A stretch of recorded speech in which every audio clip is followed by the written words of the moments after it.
और अब हम आमंत्रित करने जा रहे हैं श्रीकांत नामदेव जी को। मैं आपसे गुजारिश कर रही हूँ, कृपया आप आएँ। मैं श्रीकांत जी के विषय में आपको बताना चाहूँगी। आप 2004 बैच के IAS ऑफिसर हैं। इसके अलावा बहुत सारी मिनिस्ट्रीज़ में आप बैंकिंग सेक्टर में अलग अलग डिपार्टमेंट्स में काम कर चुके हैं and you are also director in the department of financial services.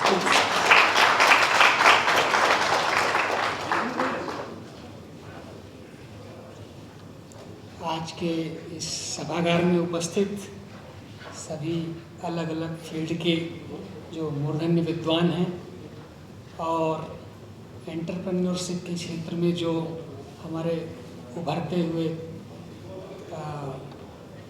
युवा साथी हैं, आप सबको मेरी तरफ से नमन।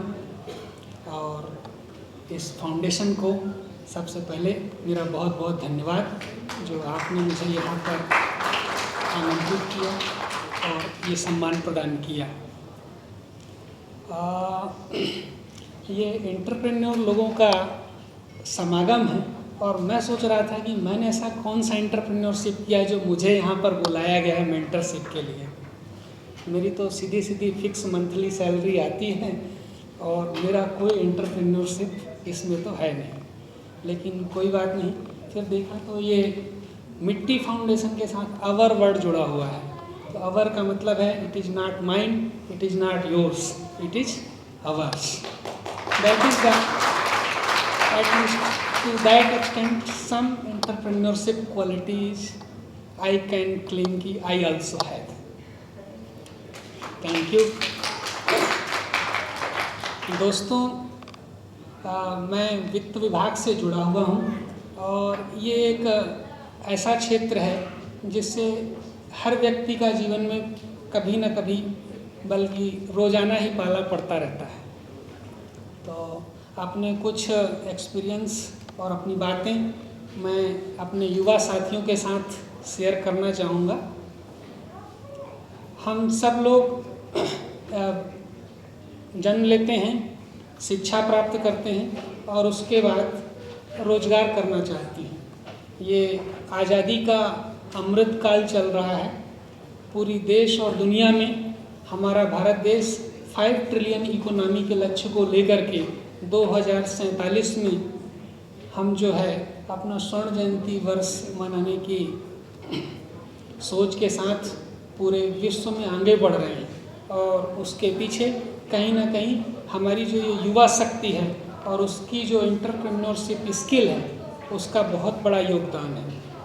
और इसी चीज़ को हमारे इस मिट्टी फाउंडेशन ने बड़े अच्छे तरीके से समझा है और इसीलिए उनकी मेंटरशिप के लिए तमाम अलग अलग क्षेत्रों के मूर्धन्य और सफलता प्राप्त विभूतियों को इस मंच पर आपके सामने लेकर के आए हैं कि वो आप लोगों को गाइड कर सकें, मेंटरशिप प्रदान कर सकें। इसके साथ साथ आप लोगों की हौसला अफजाई के लिए ये जो पुरस्कृत करने का और सम्मानित करने का सिलसिला इन्होंने शुरू किया है, उनका ये प्रयास बहुत ही सराहनीय है। इसके लिए मैं मिट्टी फाउंडेशन को बहुत बहुत धन्यवाद देता हूँ। एंटरप्रेन्योरशिप हर आदमी में होती है। हम अपने आसपास चारों तरफ कुछ न कुछ देखते हैं और सीखते हैं और समझते हैं और उसमें से हमें कुछ ऐसा करना है जिससे हमारा अपना खुद का भला हो सके, हम जिस सोसाइटी में रहते हैं उसका हम भला कर सकें, जिस देश की मिट्टी, हवा और पानी ने हमको इतना बड़ा किया उसके लिए हम कुछ कर सकें और अल्टीमेटली जो हमारी भारतीय होने के कारण वसुधैव कुटुंबकम की भावना है तो हम पूरे विश्व के लिए कुछ कर सकें। इसके लिए जो है हमको निरंतर काम करते रहना चाहिए। तो हमारे जो युवा साथी हैं वो अलग अलग तरीके से इन सब चीज़ों पे इनोवेटिव तरीके से सोच सकें, इसके लिए हमेशा से प्रयास होता आया है और वर्तमान में भी इसके लिए निरंतर प्रयास चल रहे हैं। इसी में स्टार्टअप वर्ल्ड का एक नया उदय हुआ 2016 में। इसके लिए स्टार्टअप इंडिया स्कीम चालू हुई और जो हमारे छोटे छोटे आइडियाज़ लेकर के नवयुवा साथी आते हैं उनको एक टेक्निकल सपोर्ट मिल सके, फाइनेंशियल सपोर्ट मिल सके, उनको भी इस कॉम्पिटिटिव माहौल में खड़े होने की और जड़ें जमाने के लिए जगह मिल सके, इसके लिए इस प्रकार की स्कीम शुरू हुई। और उसके बाद फिर बैंकिंग सेक्टर से फाइनेंस के थ्रू उनको बहुत सारी मदद करने के लिए भारत सरकार अनेक प्रकार की स्कीमें लेकर के आई है, जिनसे कि आपको सब्सिडाइज्ड रेट पर और लिबरल शर्तों पर अपना व्यापार और उद्यम बढ़ाने के लिए पैसा मिल सकता है। ऐसी बहुत सारी स्कीमें वर्तमान में चल रही हैं, जो कि भारत सरकार के अलग अलग मंत्रालयों द्वारा चल रही हैं। उनके एक एक डिटेल पर मैं यहाँ पर नहीं जाना चाहूँगा, क्योंकि समय काफ़ी कम है। तो लेकिन जो अपना भारत सरकार के विभिन्न विभागों की वेबसाइट हैं, उनमें इन स्कीमों का पूरा ब्यौरा उपलब्ध है, जिनको हमारे युवा साथी जा कर के देख सकते हैं, समझ सकते हैं। और उसके बाद कहीं पर भी कोई कन्फ्यूजन है या किसी हैंड होल्डिंग की ज़रूरत है, तो मैं उनके लिए हमेशा उपलब्ध हूँ। और वो सब मेरे पास जब तब आकर मिल सकते हैं। इसके बाद अपना एक एक्सपीरियंस, अभी कल परसों जो है मेरे पास रमेश चंद्र अग्रवाल जी आए थे मिलने के लिए। वो आप लोगों ने Agarwal packers and movers company का नाम सुना होगा। तो ये भी एक स्टार्टअप या एंटरप्रेन्योरशिप की ही कहानी है। जो कुछ उनसे इंटरेक्शन में मेरी बातचीत हुई, तो वो जो कुछ मैंने उनसे सीखा, वो आज इस मंच के माध्यम से मैं आप लोगों के साथ शेयर करना चाहता हूँ। वो इसके पहले वायुसेना में भर्ती हुए और वहाँ पर काम कर रहे थे। करते करते उन्होंने वहाँ पर लॉजिस्टिक सामान को एक जगह से दूसरी जगह तक कैसे लेके जाया जाए, ये हर एक ट्रांसफ़र के समय मेरे जैसे सैलरीड एम्प्लॉय के लिए बड़ा दुख का विषय होता था। आज तो उतना नहीं रह गया है, ये सन 90 और 1986 के आसपास की बात है। तो इस परेशानी को उन्होंने देखा और इसके बाद उन्होंने निर्णय लिया कि मुझे कुछ ऐसा काम करना है कि मैं जो है जितने लोग ट्रांसफ़र होते हैं उनका सामान एक जगह से पूरी तरह उठ कर के जाए और वो दूसरी जगह पहुँचे तो पूरा का पूरा सामान वैसा का वैसा उनको वहाँ पर जमा दिया जाए। और इसी अवधारणा को लेकर के उन्होंने अग्रवाल पैकर्स एंड मूवर्स की शुरुआत की। तो ऐसे ही हमारे आसपास बहुत सारी समस्याएं हैं जिनको हमें देखना चाहिए। जैसे अभी हम इधर परसों मेरा अली बख्तावरपुर की तरफ जाना हुआ, तो देखा कचरे का कितना बड़ा मैन मेड पहाड़ खड़ा हुआ है।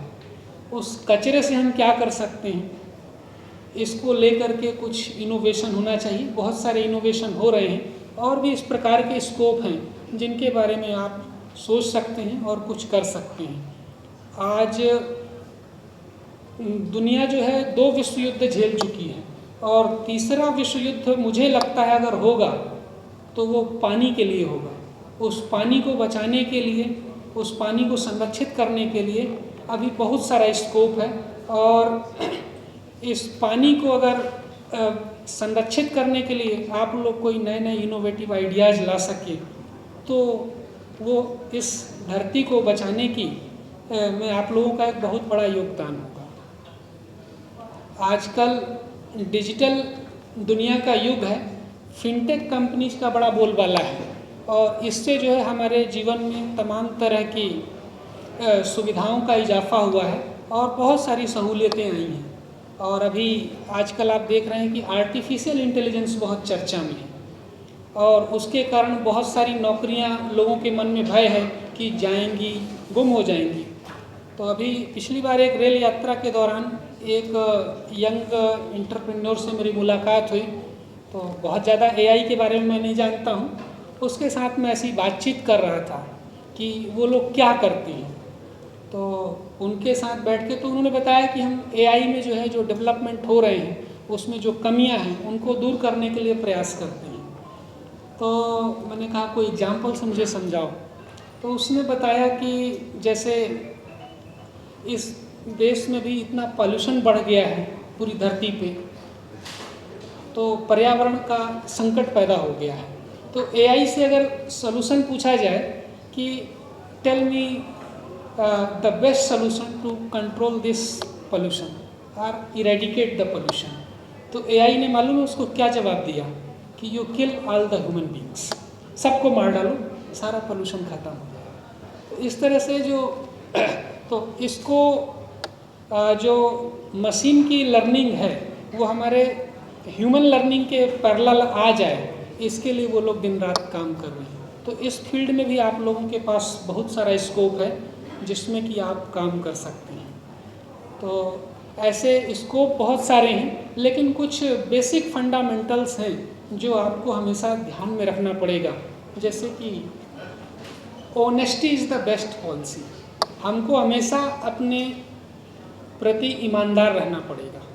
आज मैं देखता हूँ कि बहुत सारे लोग फाइनेंस के लिए बैंकों में जाते हैं या वित्तीय संस्थाओं में जाते हैं और वो एक ऑनेस्टी के साथ अपना काम नहीं करते हैं और कहीं ना कहीं डाइवर्जन ऑफ फंड कर देते हैं या कुछ और करते हैं, उसके बाद संकट में आ जाते हैं। आइडिया उनका अच्छा होता है, लेकिन अल्टीमेटली उस आइडिया को इम्प्लीमेंट करने के दौरान वे अपना अनुशासन और संयम नहीं रख पाते, जिसके कारण कि वो भटक जाते हैं और वो पूरा जो आइडिया है वो जिसको ऊंचाई पर पहुंचना चाहिए था वो असमय अपनी मौत को प्राप्त हो जाता है।